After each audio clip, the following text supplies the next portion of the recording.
حبايب قلب مرمر، عاملين ايه؟ يا رب كلكم تكونوا كويسين وبخير وفي احسن حال. انا عارفه ان انا جايه لكم بعد تاخير، والمقطع ده انا مصوره بعد العيد بكتير. تقريبا بنهايه شهر 6. كنت عايزه بس اقول لكم انا عملت ايه. حاجات كتير عملتها قبل العيد فرقت معايا. انا لسه راجعه من التدريب وعايزه اقول لكم بصوا، زي ما انتم شايفين اهو، مش محتاجه ان انا اوضح اكتر من كده. فتعالوا بقى بينا مع بعض نشوف هنعمل ايه وايه اللي عملته وفرق معايا ونفعني. وزي ما قلت لكم ان فيديوهاتنا دايما هتبقى رايحة في اتجاه الحاجات السريعة، وازاي ننجز نفسينا، وتفريزات الموظفين واللي عندهم بيبي الصغيرة واللي بيشتغلوا واللي بيدرسوا وكل حاجة. فيلا بينا مع بعض. متنسوش اللايك الجميل علشان هو اللي بيشجعني وبيحمسني ان انا في عز تعبي كده اعمل لكم فيديوهات واعمل لكم حاجات كتيرة. فما تنسوش اللايك والاشتراك في القناة وتفعلوا الجرس، وتراعوا تعبي دوت وتقدروا، وكل واحد يكتب كومنت جميل زيه كده. ويلا بينا نشوف. بصوا شايفين كمية الغسيل؟ دول 3 حطات على بعض. طبعا انا قاعدة في الأوضة هنا بطبقهم لان حقيقي الجو برا نار وانا مش قادرة اقعد. مسكت بقى كده الغسيل وقلت ايه، ابتدي اطبق فيه. انا راجعه النهارده بدري، بس يعني حقيقي عايزه انام نوم مش قادره اوصفه لكم. يعني انا يعني اجلت مشوار عشان انام. متخيلين وصلت بيا لايه؟ قلت انام من الساعه 9 كده كده، انا بصحى الساعه 6. فيا دوبك من 9 ل6 احس ان انا نمت. لاني انا الفتره اللي فاتت دي ما كنتش بنام، وكان نومي متلخبط وكان حالتي حال بصراحه. فقلت لا بقى، انتوا عارفين اللي بتشتغل او اللي بتدرس بيبقى وقتها ضيق جدا. فالحاجة بتتكوم بصراحة. انا من الغسيل ده عمره ما كان بيتكوم عندي بالحطة الواحدة حتى، يعني الا اذا مثلا انا عايزة اخلص مرة واحدة وبطبقهم في يوم واحد، يعني بغسلهم في يوم واحد وبطبقهم في يوم واحد. فمن النوادر لما يحصل عندي كده. بص، هو لازم يبقى فيه مثلا اي نوع من انواع التأثير حتى لو بسيط. الحمد لله انا شايفة كل حاجة وكل مسؤولياتي وكل التزاماتي، ملتزمة بروتيناتي جدا. مش بصور معاكم، بس انا عندي روتين الخميس اللي احنا متفقين عليه بعمله كل خميس، وعندي روتين يوم الحد، وعندي روتين التلات وبعدين الخميس. يبقى سبت وتلات وخميس، وساعات بعمل الحد يعني. بس فانا بغسل الغسيل ومخليه يوم بلمع فيه الخشب والترابيزات، ويوم تاني بلمع حوالين السجاد والارض اللي هي اللي باينه والسيراميك اللي باين كله. طبعا يوم ويوم بغسل. وانا رايحه اخد شاور كده بروح غسله الحوض والبانيو واظبط الارضيه والحمام، بخليه يعني بصوا زي الفل. ده يوم ورا يوم، دي حاجة احنا طبعا متفقين عليها مع بعض.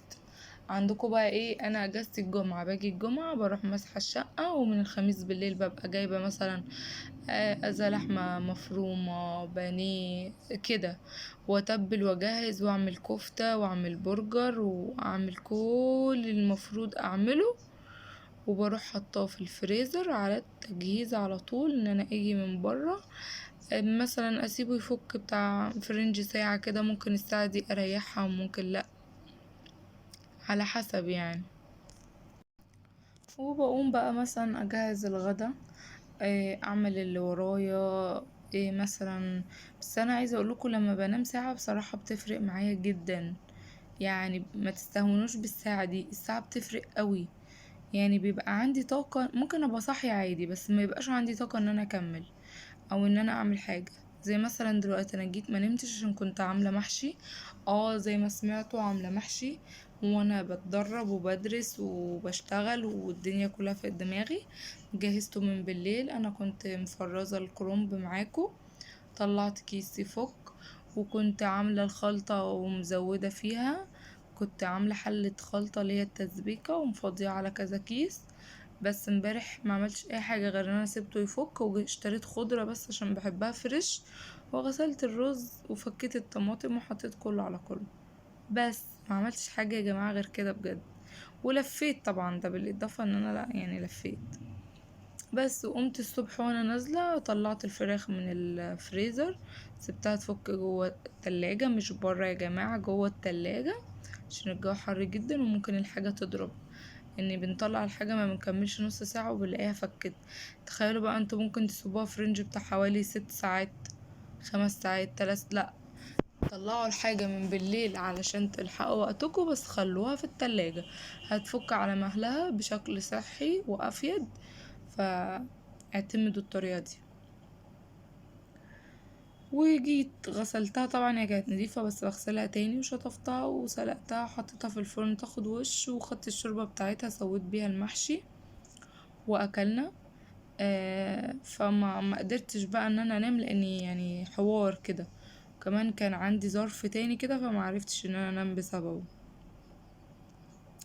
بس فظبطت الحاجة بقى كده اللي ناقصة.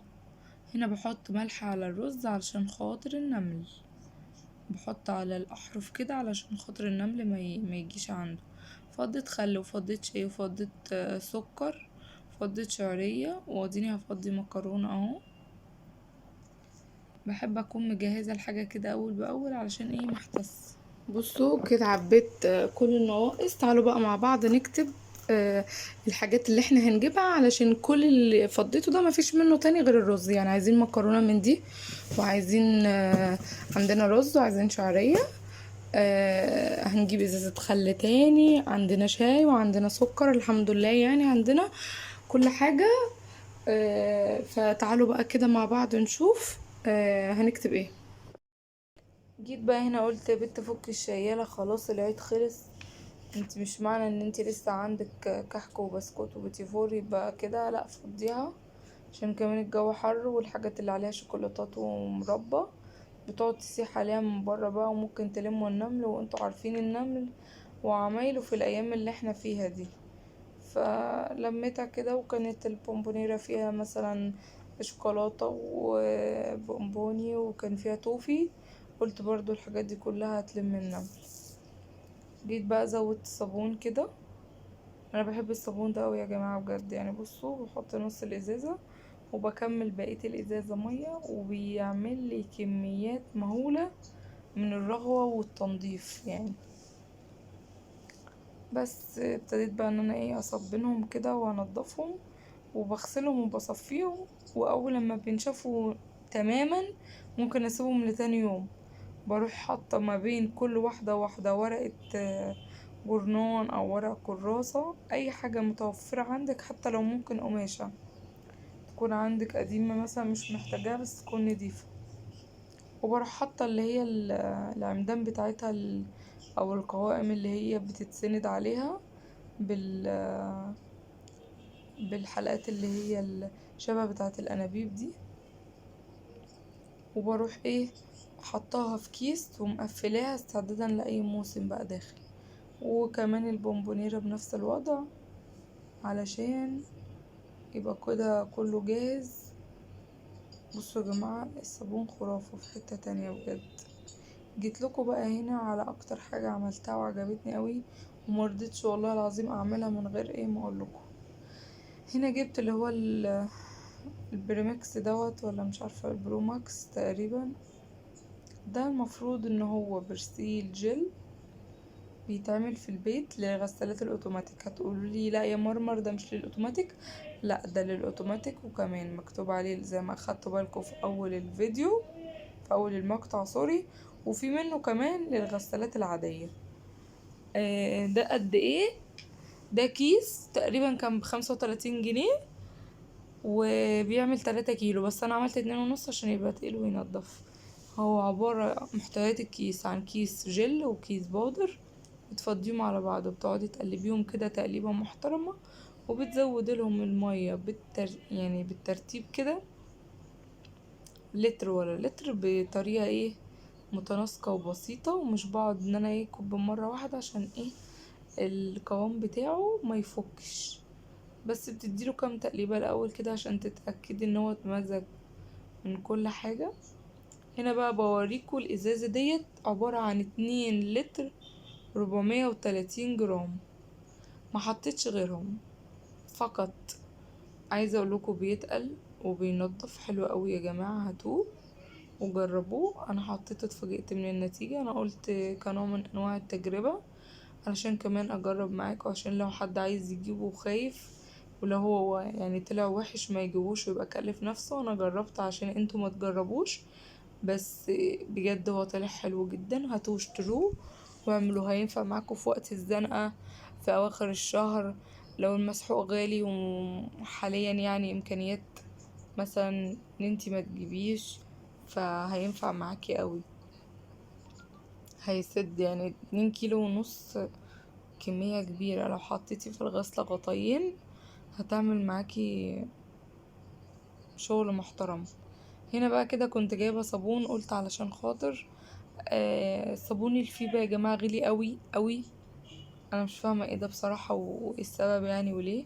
انا كنت بشتري الجيركن ب20 جنيه وما غالي بقى ب25، 30، 35، مش يوصل ل90 و100 جنيه. يعني انا مش فاهمة ليه. ده صابون مواعين في الاول، في الاخر طلع نزل ده صابون مواعين. المهم قلت ايه، هبقى اشتري الجيركن وهجيب معاه كيس من الاكياس دول عشان شفت كذا حد جايبهم وكده. انتوا عارفين أنا كنت بجيبهم الاول بس هم اتضربوا، فقلت بقى اجيب تاني واديله فرصة تاني من شركة تاني، وفعلا اداني نتيجة حلوة قوي. بصوا انا دايما بحب اعمل في الحاجات دي مية اقل. يعني انا هنا مكتوب ان انا احط على الكيس دوت 8 لتر مية، انا حطيت 7 بس او 7 ونص، وهو فعلا تقيل وبينضف. اللي فرق معايا ممكن تحسوا التقل بتاعه مش زي فيبا وكده، لا، اللي فرق معايا ان هو بيخلي الحاجة تبرق كده، تفرك من تحت ايدك من كتر ما هي نضيفة. بس ظبطتهم كده بقى وجهزتهم ودعكتهم كده دعكة محترمة علشان خاطر كلهم ايه اتأكد ان هما تجانسوا مع بعض، وهركنهم. هنا بقى كده كنت ركنتهم وجيت علشان اصفيهم. ركنتهم هو قايل ان انتوا بتسيبوها ساعتين، انا سبتها يوم بحاله. سبت الجركنين على بعض كده. هنا بصوا بوريكم القوام، عشان مسرعة القوام مش باين قوي.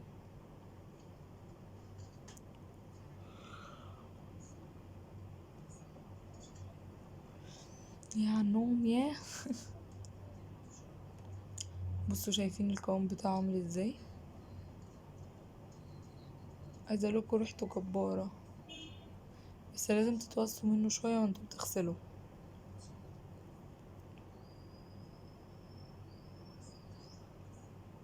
طبعا كالعادة الكاميرا معذباني.